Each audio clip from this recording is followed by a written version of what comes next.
Você sabia que o Salmo 23 não pode ser chamado apenas de Salmo do Pastor, mesmo que ele comece com aquela frase famosa, o Senhor é meu pastor? Você quer saber o porquê disso? E se eu te dissesse que esse salmo é muito mal interpretado por aí? Eu vou te mostrar tudo o que ele significa. Eu sou o João Cláudio Rufino, professor na Faculdade de Teologia, e eu te ensino a ler e a entender a Bíblia católica de verdade. Curta, salve esse conteúdo, porque eu tenho certeza que ele vai te surpreender. A profundidade desse salmo é maravilhosa e você vai crescer muito na sua visão a respeito de Deus e também isso vai levar você a uma intimidade mais ainda profunda com o Senhor. Aproveita também e se inscreve aqui no canal, ativa as notificações para que você não perca informações valiosíssimas sobre Bíblia para o seu crescimento espiritual e intelectual. E deixa aqui também o seu comentário de onde você está me assistindo agora, qual é a sua cidade, qual é o seu país, tá? O seu estado, deixa aqui porque isso ajuda o canal a crescer, beleza? Eu conto com vocês. Vamos agora então a algumas informações iniciais desse salmo. Primeiro, a sua autoria é atribuída a Davi. Sobre o tema da autoria dos salmos, eu tenho um vídeo muito interessante aqui no canal, bem curtinho, onde eu aprofundo essa temática. Se você tem esse interesse, dá uma procurada, vale bastante a pena assisti-lo, tá? Sobre a questão da estrutura geral desse salmo, é por estrofes. Ele é um salmo de confiança e é um salmo pessoal. O que significa ser um salmo pessoal? É quando esse salmo está construído na utilização da primeira pessoa do singular, o eu. Então lembra lá na gramática essas explicações? Pois é, aqui tem um detalhe interessante. Por exemplo, o salmo começa, o Senhor é o meu pastor, nada me faltará. Então significa a relação de um eu, tá, que transmite uma mensagem, que fala para alguém. Nós já vamos ver quem é este alguém para quem o salmista se dirige. Um outro detalhe importante é que ele é um salmo de confiança, como eu tinha falado aqui, e ele vai expressar essa confiança na orientação de Deus. E vai usar aqui imagens muito bonitas. E a primeira imagem é a imagem do pastor. Só que eu preciso te falar que existe uma segunda imagem na segunda parte desse salmo que vai te surpreender. Fica comigo aqui no vídeo que você vai aprender. E aí nós temos tópicos importantes colocados aqui, entre os quais é o seguinte: a maior parte das pessoas que lê esse salmo só fala da imagem do pastor. Só que isso é até a metade do salmo, a primeira parte dele. Nesse sentido, existe uma outra imagem muito interessante, muito bonita, e o título do salmo até poderia ser diferente. O Senhor é meu pastor e o meu... 3 pontinhos, fica aqui no vídeo que eu vou te explicar. Eu não sei se você sabia dessa ideia. Mas vamos lá, gente. Vamos falar agora sobre a estrutura desse salmo. É muito interessante estudarmos a estrutura dos textos bíblicos para termos uma ideia mais profunda a respeito deles. Vamos lá. Aqui nós temos, olha aí, ó, a primeira parte do salmo, do versículo 1 até o versículo 3, com a metáfora Deus é o pastor. Isso vai do versículo 1 ao versículo 4. Quando a gente olha do versículo 5 até o 6, olha aí a imagem que aparece, Deus como anfitrião. A gente vai aprofundar isso aqui ao longo do nosso vídeo, tá? Então, é muito bonito o que está acontecendo aqui nesse salmo. Agora vamos dar uma olhadinha, tá, na outra parte muito interessante dessa estrutura, que é a mudança da direção da fala. Dá uma olhadinha aí comigo. Os versículos de 1 a 3 e o versículo 6, que estão destacados em cinza, trazem aí, ó, o salmista falando sobre ele, ou seja, falando sobre Deus para uma terceira pessoa. E aí, no versículo 4 e 5, o salmista muda a direção da sua fala e ele se dirige a um tu, e esse tu é o próprio Deus. Então observa como é interessante a gente entender isso. Isso é parte da literatura poética, tá? Essas mudanças de direção na fala. Isso é maravilhoso. Agora vamos avançar um pouquinho mais e vamos ver um pouco sobre o contexto literário desse salmo.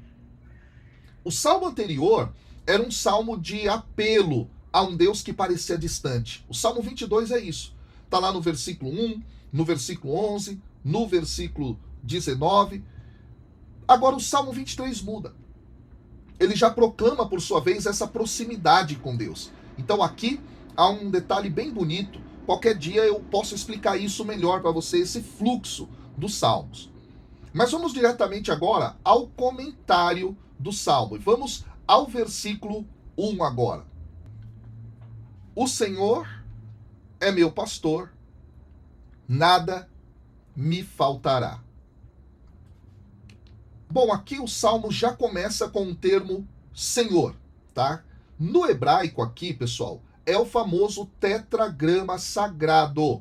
E esse tetragrama sagrado, ele vai retornar no último versículo, que é o versículo 6, para formar uma estrutura muito bonita, como se fosse um sanduíche mesmo, tá? Eu sempre gosto de brincar e dizer assim para os meus alunos que muitos textos da Bíblia são como sanduíche. Um elemento inicial, lá no final, se repete, tá? E isso é importante. Por quê? Porque ressalta qual é o tema desse salmo. O tema é o próprio Deus. Agora, o tetragrama sagrado, ele nunca é pronunciado pelos judeus. Então, quando ele aparece lá nas escrituras, a prática da leitura em voz alta é substituí-lo por Adonai, que significa meu Senhor, mais especificamente, Hashem, que significa o nome, ou algum outro termo, como o eterno e assim por diante. Isso em respeito ao nome sagrado de Deus. Agora, algumas Bíblias em português, elas vão trazer, quando aparece esse tetragrama, o termo Yahvé, ou o termo Javé, tá? No caso aqui, boa parte das Bíblias mais recentes estão colocando Senhor em caixa alta. E por isso, então, aqui aparece, não é? O Senhor é o meu pastor. Aí, então, vem a declaração de que esse Deus, dado diretamente aqui com um nome, é o pastor. E aqui é a primeira metáfora do Salmo. E aí uma pergunta. Aqui é um detalhe interessante. Você sabia que essa expressão, meu pastor, que aparece aqui, é a palavra hebraica roi? E esta palavra, você sabe o que ela significa especificamente? Ela é um verbo, gente. É um verbo. É o verbo ra'á. Esse verbo em hebraico significa cuidar, pastorear, em alguns contextos até mesmo alimentar. E aqui está no particípio. Existiam algumas pessoas que diziam que era possível se traduzir esse salmo como o Senhor está me pastoreando. Bom, há uma discussão posta, mas a maior parte de nós entende que pastor seria o termo melhor aqui, já nos dá a ideia de que ele está pastoreando ao mesmo tempo. Agora, quando a gente olha para essa temática do pastor no Antigo Testamento, a gente encontra essa metáfora diversas vezes. Já desde o livro do Gênesis, no livro dos Salmos várias vezes, no livro do profeta Jeremias, do profeta Miqueias, do profeta Isaías, enfim.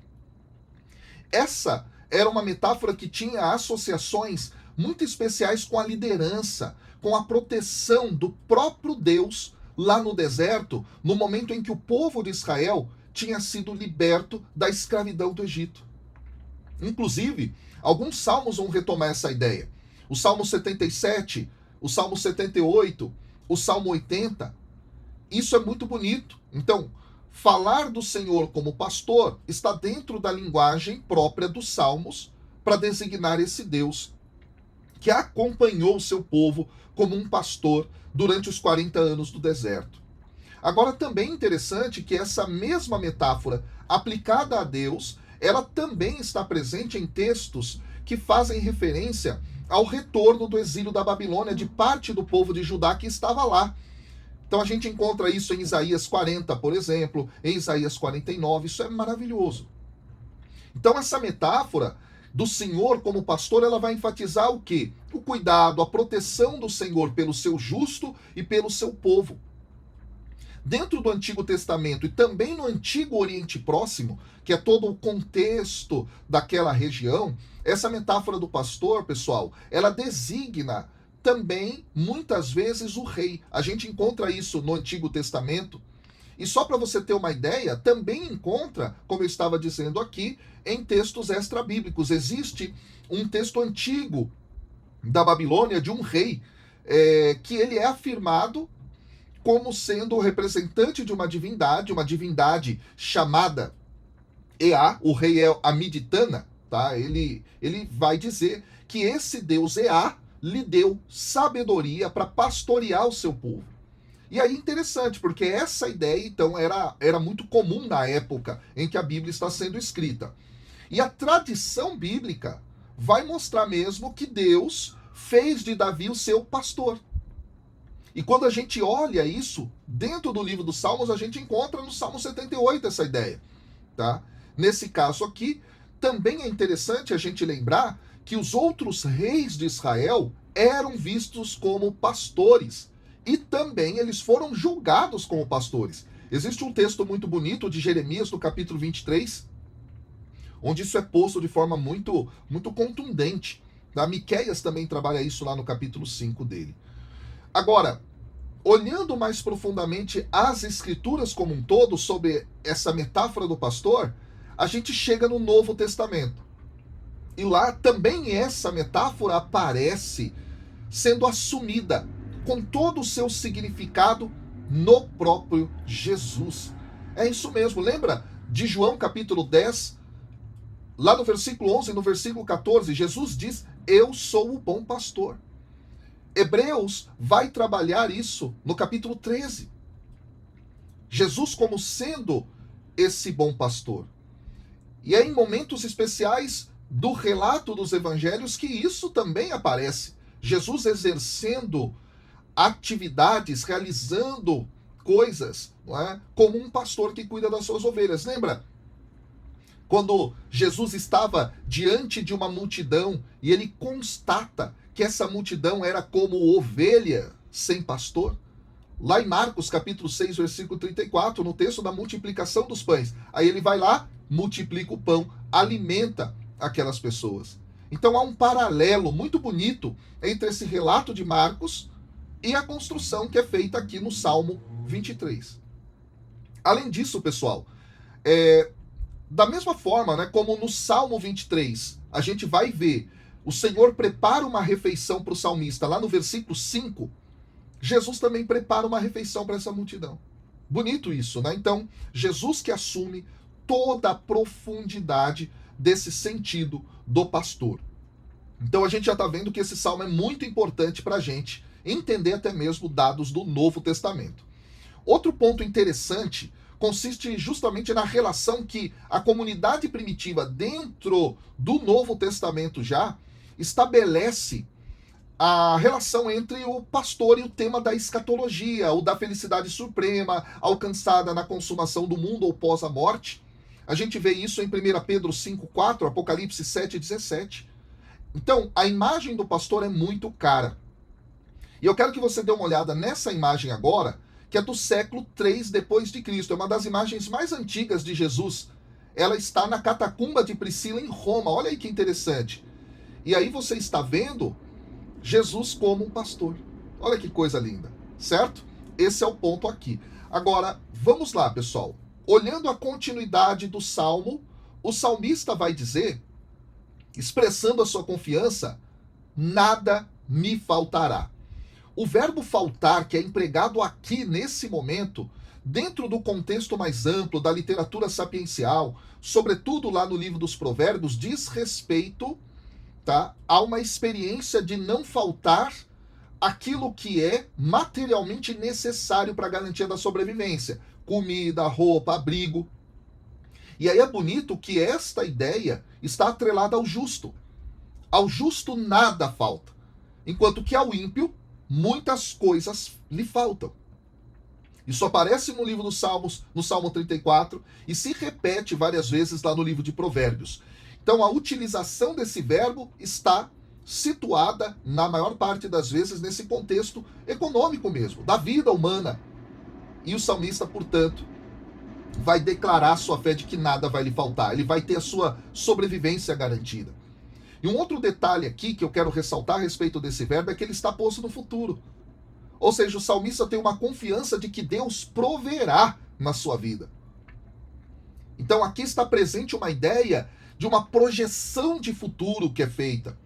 E se desenvolve, portanto, uma imagem muito bonita de um rebanho que está viajando, que não exclui, inclusive, a possibilidade de encontrar dificuldades. Mais à frente a gente vai ver o salmista falando do vale da sombra da morte.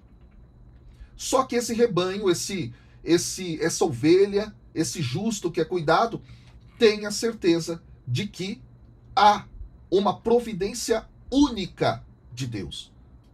Olha que dado maravilhoso. Ele expressa, portanto, uma confiança inabalável. Uma confiança que elimina medo, ansiedade. Deus está com ele.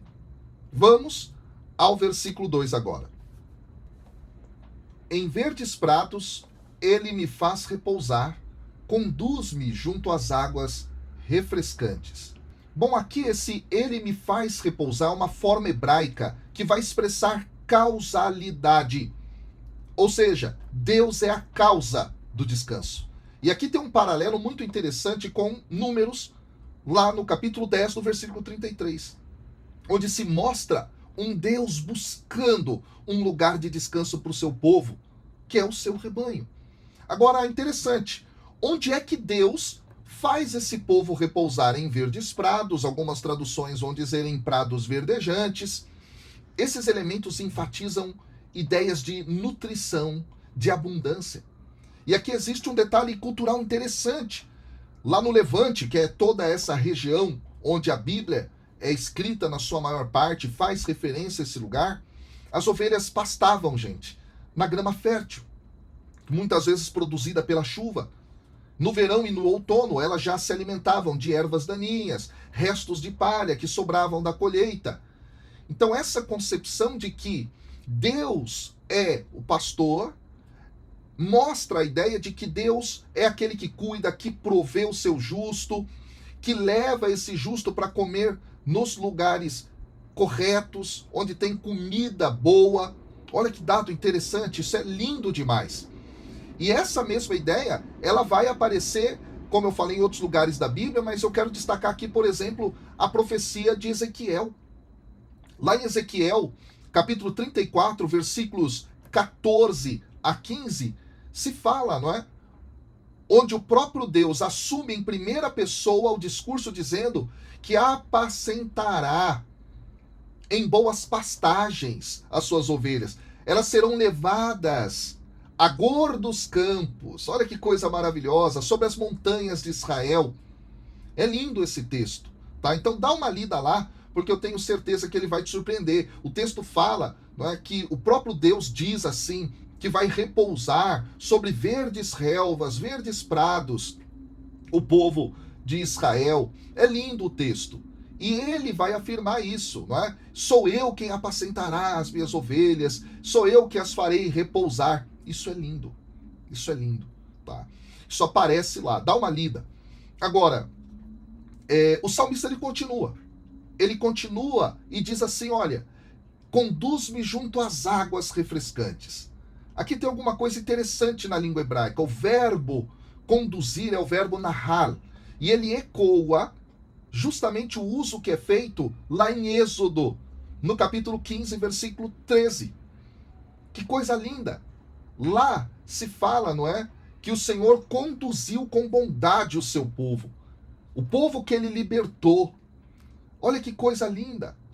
E lá ainda se fala que esse Deus conduziu e guiou esse povo para a sua morada. Opa! Lá nas tradições exodais, da libertação que o Senhor realizou da escravidão, ele utiliza, não é, uma linguagem como essa. Um pastor que guia e que leva até a morada. Lembrando que o Salmo 23 vai ter esse movimento. O Senhor como um pastor e depois o Senhor como um anfitrião que recebe o seu justo dentro de uma morada. Então há aqui uma conexão muito interessante. Já o termo que é traduzido aqui por refrescantes na língua hebraica, menuhat, significa tranquilas, seguras. É uma palavra que vai enfatizar descanso, segurança, portanto. Agora há um detalhe aqui da língua hebraica nessa expressão menuhat, que muitas vezes ela não é captada, não é, por nós quando lemos em português. Por quê? Porque menuhat é um termo que está no plural, só que não é qualquer plural. No caso aqui, alguns gramáticos da língua hebraica vão falar que é o plural intensivo, ou seja, aquele que intensifica uma ideia, né? A ideia que está sendo expressa, que é uma sutileza que se perde na tradução.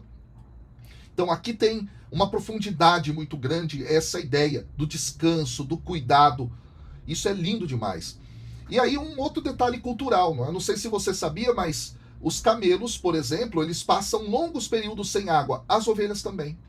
As ovelhas, elas são capazes de beber até 9 litros de água depois de um tempo sem beber. Interessante, não é? Então aqui a ideia do pastor que conduz, que leva a sua ovelha até o local para que ela possa suprir a sua necessidade de água, para se manter viva durante muito tempo. Isso é bonito demais. Vamos agora ao próximo versículo.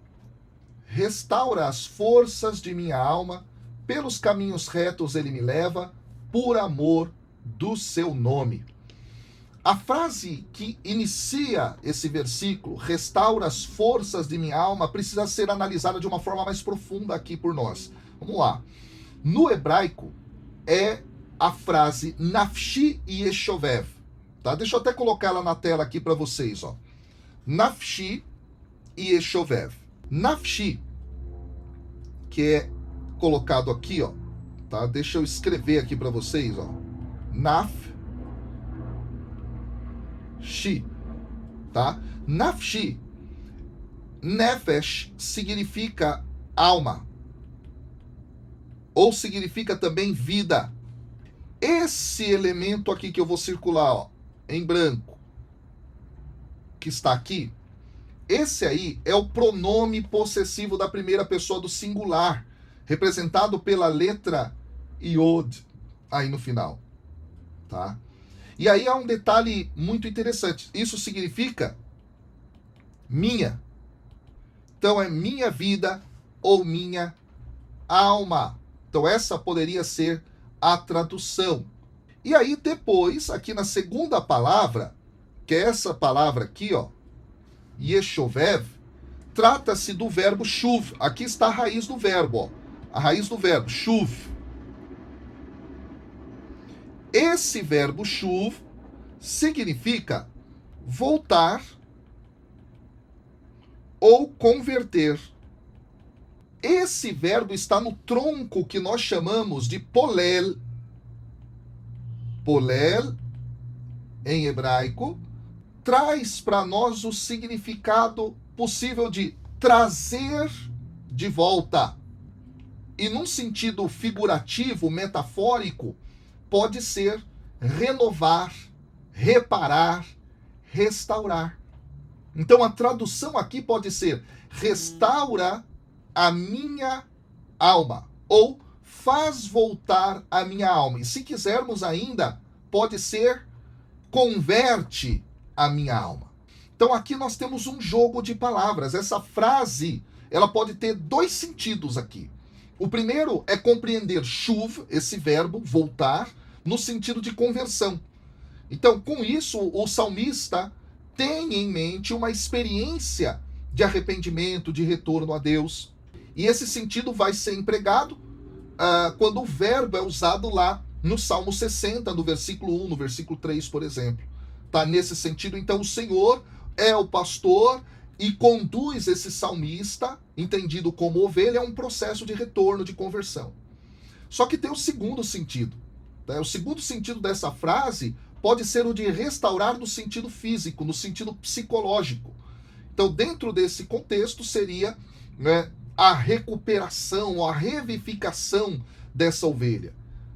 Então, aqui os dois sentidos interagem. Isso é lindo demais. Aí o texto vai continuar, não é? Pelos caminhos retos ele me leva. Isso pode designar também uma ideia dupla aqui. Mais uma vez, a gente está diante de um jogo de palavras. Isso é muito próprio do gênero poético. Primeiramente, então, de acordo com a imagem aqui do pastor e da ovelha, de modo mais imediato, isso pode significar, não é, que o pastor leva a ovelha por caminhos seguros, livres de perigos. Porém, o que foi traduzido por retos, tá? No hebraico é o termo tzedek, que significa justiça.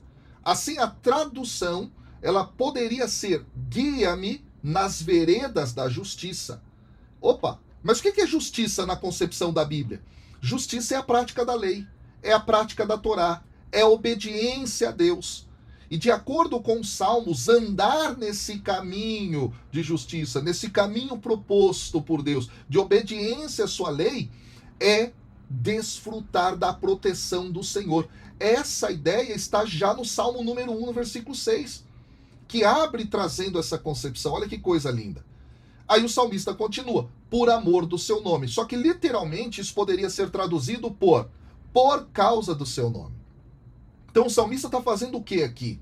Ele está apelando para a reputação de Deus, para a reputação do Senhor, porque o termo hebraico Shem, que foi traduzido por nome, também pode significar título ou fama.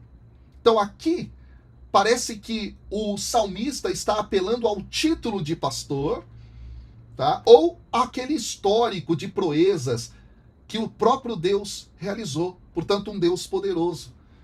E essa temática da fama, tá, que Deus constrói, a fama do nome de Deus, dentro da teologia bíblica, isso é muito interessante.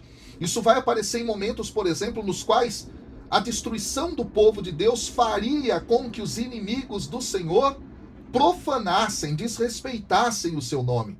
Isso aparece no Salmo 79, no versículo 9 e 10, por exemplo. Isso aparece em Ezequiel, aparece em outros lugares também. Tá? E nesse sentido, portanto, ao salvar o seu povo, o Senhor, ele revela o seu poder, revela o seu amor fiel, revela a sua proteção, revela quem ele é, a sua fama, o seu nome, ele é poderoso. Olha que coisa linda. E aí esse por causa do seu nome, Lema'am Shemo, na língua hebraica, também é uma expressão que vai ser usada para evocar, tá, a experiência desse Deus que, por amor ao seu nome, ou por causa do seu nome, realizou a libertação do seu povo Israel da escravidão. Isso está, por exemplo, lá no Salmo 106, no versículo 8. Vamos para o versículo 4 agora. Ainda que eu atravesse o vale escuro, nada temerei, pois estais comigo. Vosso bordão e o vosso báculo são o meu amparo. Um dos elementos mais interessantes para mim, tá, é que quando o salmista afirma isso, ele reconhece que a vida nem sempre vai ser caracterizada por pastos verdejantes, por águas calmas, como ele falou no versículo 2. Mas ele andará pela sombra, pelo vale, não é, da sombra da morte. Isso é interessante. Só que ele afirma que nada ele teme. E por que ele nada teme? Por causa da presença do Senhor, do Deus da sua vida, que o protege do mal. E a palavra mal usada aqui, ra'á, na língua hebraica, ela significa danos também, problemas, dificuldades, lutas, nesse sentido da vida, do cotidiano. Então ele está dizendo, mesmo em tempos difíceis, eu não temo absolutamente nenhum dano, nenhum problema. Olha que coisa linda. Agora, na continuidade do Salmo, ele vai afirmar sobre o bordão e o báculo. É a vara e o cajado, tá? Que são instrumentos que são usados pelos pastores ao guiar as suas ovelhas. E isso tem muito sentido. É muito lindo quando a gente olha para isso. Um dos significados disso é o seguinte, eu não sei se você sabia, mas isso até é retratado na Bíblia, lá em Levítico, capítulo 27, versículo 32, as ovelhas passam debaixo da vara do pastor, tá? E elas são contadas. Então, a ideia é que o pastor ele não vai esquecer qualquer ovelha, não vai deixar a ovelha para trás. Olha só, que coisa linda. Ou seja, quando eles passarem pelo vale da sombra da morte, nenhuma ovelha vai ser abandonada. Ele vai contá-las novamente. Isso é bonito, isso é lindo demais. E aí ele não vai deixar nenhuma. solta, sozinha, na dificuldade. Agora, nesse sentido aqui, a vara, o cajado, são símbolos da proteção, do cuidado de Deus. E um detalhe interessante, que eu não sei se você sabia, mas as ovelhas, elas são muito dependentes. Diferente das cabras, por exemplo, as ovelhas vão depender do pastor para tudo, para encontrar pasto, para encontrar água, para até mesmo dar à luz. Então elas são praticamente indefesas sem o pastor, e o cuidado está posto aqui. Agora, em outros lugares também da Escritura, vara e cajado são símbolos da disciplina divina. Isso também é usado no Salmo 89, versículo 32, por exemplo. Tá? Só que aqui, a ideia, vara e cajado, são muito mais ligadas ao cuidado, porque o salmista, ele vai trabalhar, tá, a noção de amparo. Ele vai falar, são o meu amparo. E aí nós temos aqui esse sentido do cuidado mais enfatizado, tá? Agora, aqui, aliás, existe até uma outra questão interessante. O que a Bíblia Ave Maria traduziu por são meu amparo, na verdade, tá, quando a gente olha lá para o hebraico, o verbo que está colocado no hebraico é muito bonito. É o verbo ienahamu, tá? E ele significa consolam. Então, aqui está sendo utilizado um verbo que aparece várias vezes lá no 2º Isaías, que é a partir do capítulo 40, como Deus que consola o seu povo que está distante da sua terra, no exílio da Babilônia, e vai voltar. Então aqui, vara e cajado consolam o salmista. Deus cuida do seu rebanho, vai fazer o seu rebanho voltar para casa. Ok? Isso é lindo demais. Agora vamos para o versículo 5 agora. Tá? Versículo 5. Preparais para mim a mesa à vista de meus inimigos. Derramais o perfume sobre a minha cabeça e transborda minha taça. Gente, nós chegamos agora ao momento em que o salmista muda. Porque ele retratou até aqui Deus como pastor, mas agora a segunda metáfora. Por isso que eu falei que é preciso estudar melhor esse salmo, porque a segunda metade agora é retratando Deus como um anfitrião, alguém que hospeda uma outra pessoa. E a gente precisa, para entender melhor isso, entender que a hospitalidade no Antigo Oriente Médio era algo extremamente importante.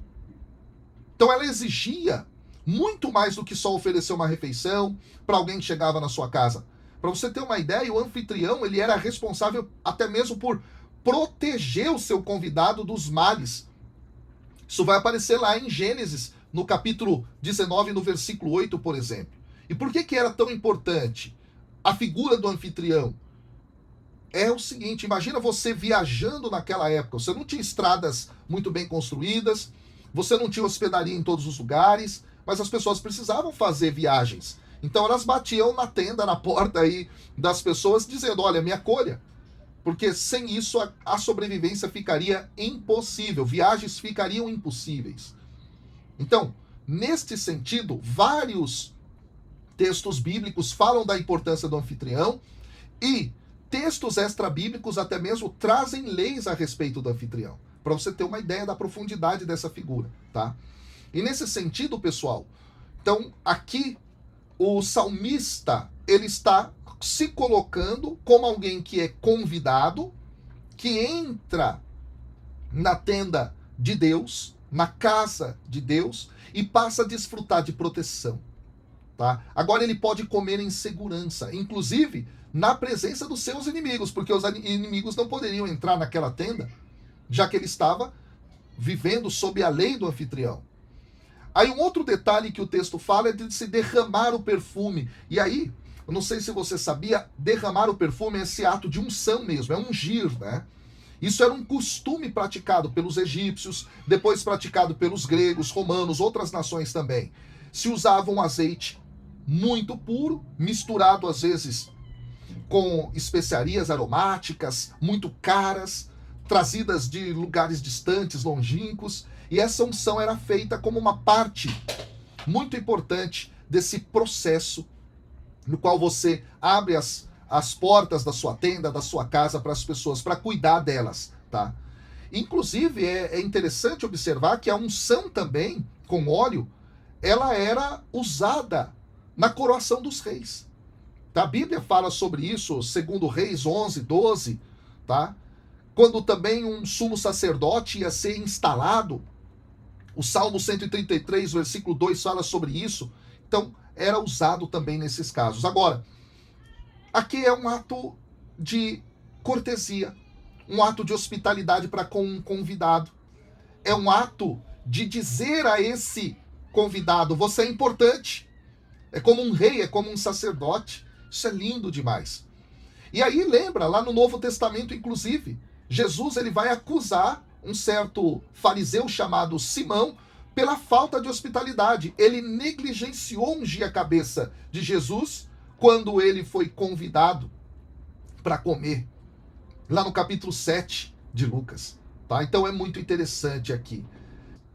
Agora o óleo também ele vai ser, pessoal, usado em outras partes do corpo.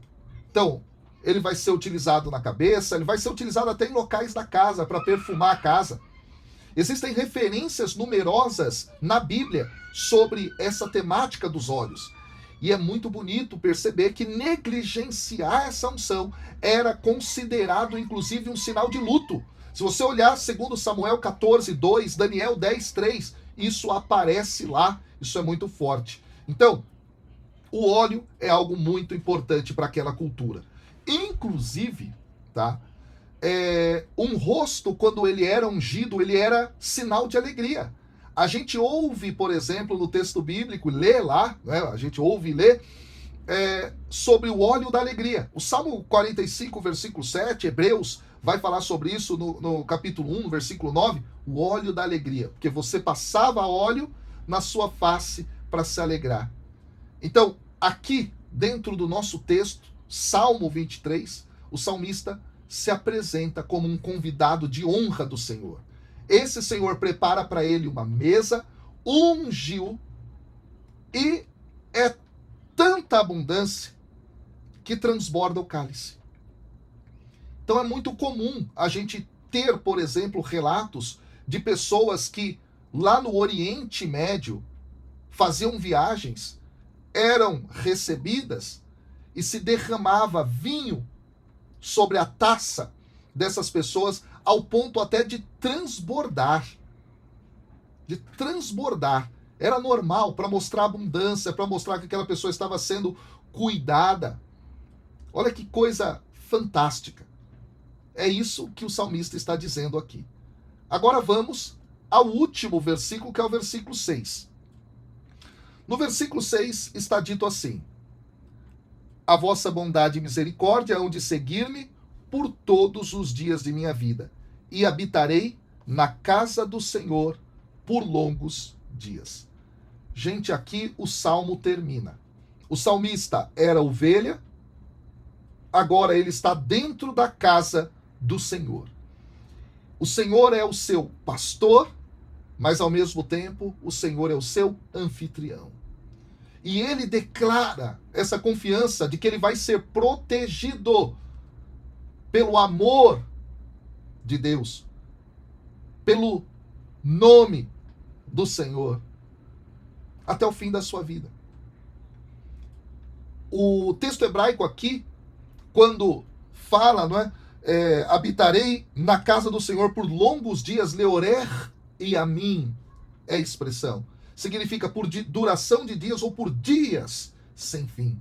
Isso vai indicar que esse salmista tem confiança que até o final da sua vida ele estará na casa do Senhor, protegido dos seus inimigos.